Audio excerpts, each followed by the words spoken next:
শ্রীমদ্ ভাগবত গীতা অনুবাদ স্বামী রামসুখ দাস। তৃতীয় অধ্যায়ের তৃতীয় শ্লোক। লোকে হস্মিন দ্বিবিধা নিষ্ঠা পুরা প্রোক্তা ময়া নঘ জ্ঞান যোগেন সংখ্যানং কর্মযোগেন যোগিনাম। শ্রী ভগবান বললেন, হে নিষ্পাপ অর্জুন, এই মনুষ্য লোকে দুই প্রকারের নিষ্ঠা আছে, এ কথা আমি আগেই বলেছি। সেইগুলি হলো জ্ঞানীদের নিষ্ঠা জ্ঞানযোগের দ্বারা এবং যোগীদের নিষ্ঠা কর্মযোগের দ্বারা ঘটে। অনঘ, অর্জুন দ্বারা নিজ শ্রেয়ের বা কল্যাণের কথা জিজ্ঞাসা করাই তার নিষ্পাপতার লক্ষণ, কারণ নিজ কল্যাণের তীব্র আকাঙ্ক্ষা হলেই সাধকের পাপ দূর হয়। লোকে হস্মিন দ্বিবিধা নিষ্ঠা পুরা প্রোক্তা ময়া নঘ। এখানে লোকে পদটির অর্থ কিভাবে মনুষ্য শরীর বুঝতে হবে, কারণ জ্ঞানযোগ এবং কর্মযোগ দুই প্রকারের সাধনা করার অধিকার অথবা সাধক হওয়ার অধিকার একমাত্র মনুষ্য শরীরে আছে। নিষ্ঠা অর্থাৎ সমভাবে স্থিতি এক প্রকারেই হয়, যেটি দুইভাবে প্রাপ্ত করা যায়, জ্ঞানযোগ দ্বারা এবং কর্মযোগ দ্বারা।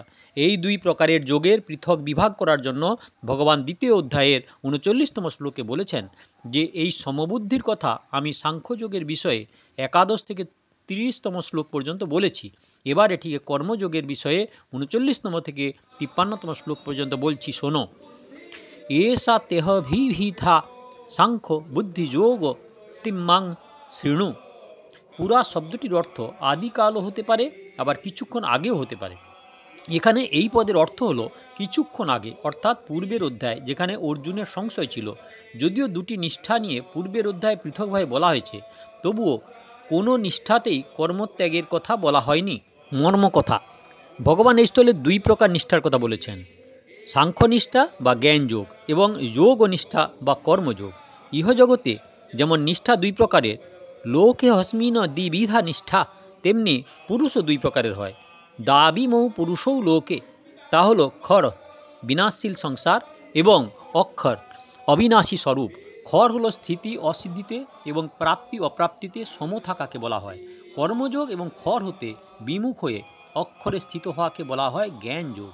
কিন্তু খর এবং অক্ষর এই দুই ব্যতি রেখে অন্য এক উত্তম পুরুষ আছেন, যাকে পরমাত্মা বলা হয়। উত্তম পুরুষোত্তম পরমাত্মেত্তু দাহৃত।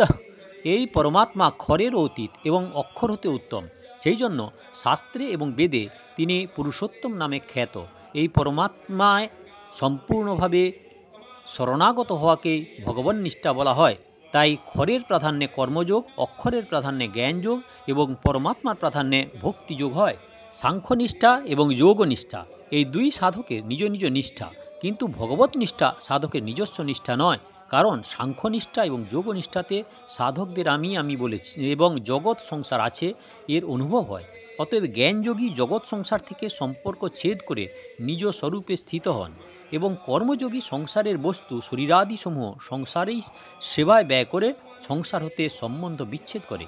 কিন্তু ভগবত নিষ্ঠায় সাধকের প্রথমে ভগবান আছেন এই অনুভূতি হয় না, কিন্তু তার বিশ্বাস থাকে যে স্বরূপ ও সংসার এই দুইয়ের কোনো না বিশেষত্ব, কোনো তত্ত্ব বা ভগবান আছেন। সুতরাং তিনি শ্রদ্ধা ও বিশ্বাস সহকারে ভগবানকে মেনে নিয়ে নিজেকে তার শ্রীচরণে সমর্পণ করেন। তাই সাংখ্যনিষ্ঠা এবং যোগনিষ্ঠায় জানবার প্রাধান্য থাকে এবং ভগবত নিষ্ঠায় মানা, শ্রদ্ধা ও বিশ্বাসের প্রাধান্য থাকে। জানা এবং মানা দুইয়ের মধ্যে কোনো পার্থক্য নেই। জানাও যেমন সন্দেহরহিত দৃঢ় হয়, তেমনি মানাও সন্দেহরহিত হয়। মেনে নেওয়ার ব্যাপারে বিচার বিবেচনার কোনো সম্ভাবনা থাকে না। যেমন অমুক আমার মা, এটি একটি মেনে নেওয়া ব্যাপার, কিন্তু এই ব্যাপারে কখনো সন্দেহ উদয় হয় না, জিজ্ঞাসা আসে না, বিচার করার প্রয়োজন হয় না। সেই জন্য গীতায় ভক্তিযোগের প্রকরণে যে যে স্থানে জানার ব্যাপার আছে সেইগুলিতে মেনে নেওয়াই বোঝানো হয়েছে ধরতে হবে। এইভাবে জ্ঞানযোগ এবং কর্মযোগের প্রকরণ যে যে স্থানে মানবার কথা আছে সেইগুলি জানবার অর্থে ধরে নিতে হবে। সাংখ্যনিষ্ঠা এবং যোগনিষ্ঠা সাধন সাধ্য এবং সাধকের উপর নির্ভরশীল, কিন্তু ভগবত নিষ্ঠা সাধন সাধ্য নয়। ভগবত নিষ্ঠাকে সাধক নির্ভর করে থাকে ভগবান এবং তার কৃপার উপর। গীতায় স্থানে স্থানে ভগবত নিষ্ঠার বর্ণনা আছে, যেমন এই অধ্যায়ে প্রথমে দ্বিবিধ নিষ্ঠার বর্ণনা আছে, পরে 30তম শ্লোকে মই সর্বাণি কর্বাণি সংনস্য পদটির দ্বারা ভক্তির বর্ণনা করা হয়েছে। পঞ্চম অধ্যায় দ্বিবিধ নিষ্ঠার বর্ণনা করে 10ম শ্লোকে ব্রহ্মণ্যাধায় কর্মাণি এবং শেষে ভোক্তারাং জগৎ পসাম ইত্যাদি পদগুলির দ্বারা ভক্তির বর্ণনা করা হয়েছে ইত্যাদি।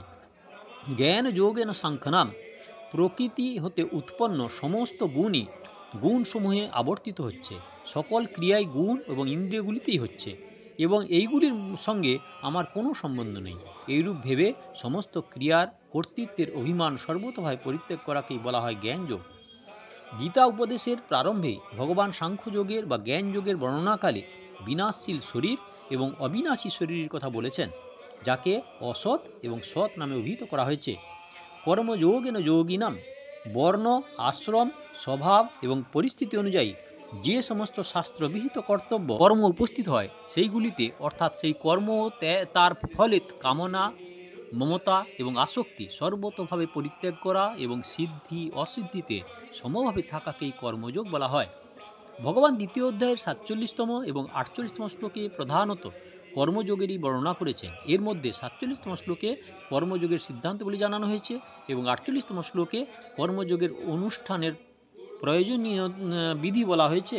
এই হলো তৃতীয় অধ্যায়ের 3য় শ্লোক। সাবস্ক্রাইব করুন, লাইক করুন, ভালো লাগলে শেয়ার করুন। পেছনের এপিসোড দেখতে হলে কাকন বাসুতে ক্লিক করুন আর আগে দেখার জন্য অপেক্ষা করুন।